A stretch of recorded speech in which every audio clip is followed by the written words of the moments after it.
and a blue face. He wore his sister's pink dancing shoes and green leotard. The leotards matched his hair. He was all dressed up as a goblin for Mrs. Jules' Halloween party. But unfortunately, it wasn't Halloween. Ha ha ha! You sure look stupid, said Jason. Jason was Stephen's best friend. So do you, said Stephen. Boy, are you dumb, said Jenny. Halloween is on Sunday. Today is only Friday. You're the one who's dumb, said Stephen. Ha ha! You'd probably come to school on Sunday, Mrs. Jules said. We'd have the party today. But none of the children wear costumes. Only Stephen. All right, class, said Mrs. Jules. It's time for our Halloween party. See, Steve, said Stephen. Mrs. Jules gave each child a cookie. That looked like an orange witch with a black hat. She laughed. When she saw Stephen and forgot to give him one of Stephen didn't ask for it. He was afraid that he'd laugh again. The children laughed again. The children finished their cookies in less than 30 seconds. All right, class, said Mrs. Jules. The party is over. We have lots of work to do. Stephen felt like a fool. The party lasted less than a minute, and he had to spend the rest of the day wearing his stupid goblin suit. Look, Stephen's wearing his sister's leotards, laughed Dana. They're green just like his hair, said Fatso. Everybody laughed. Mrs. Jules began the arithmetic lesson.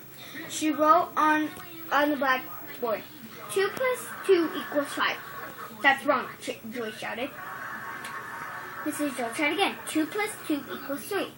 That wasn't right either. She added 2 and 2 again and got 43. It wasn't unless, no matter how hard she tried, she couldn't get 2 plus 2 to equal 4. I don't understand it, she said.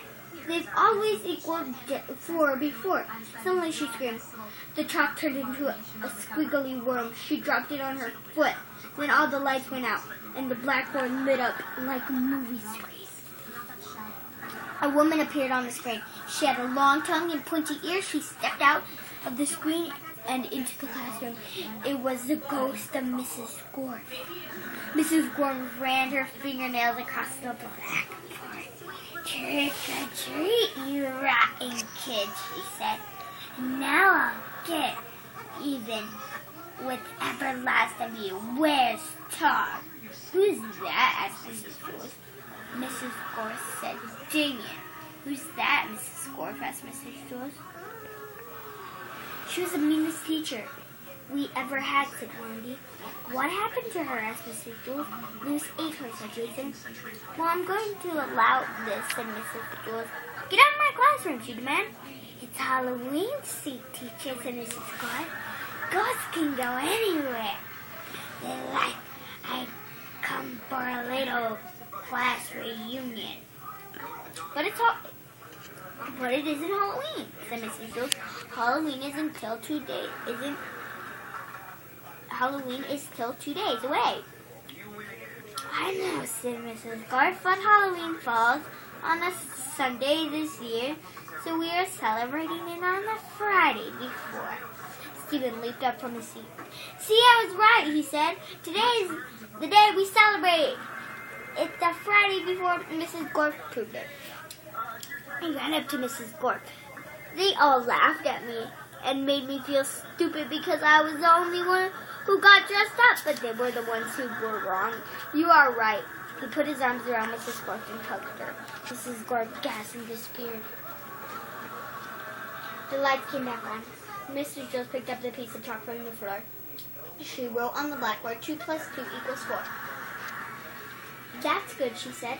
When 2 plus 2 doesn't equal 4, anything can happen. All the children who had laughed at Stephen now called him a hero. But they told him to change out of his stupid costume. So at lunch, Stephen went home, washed up, and changed him.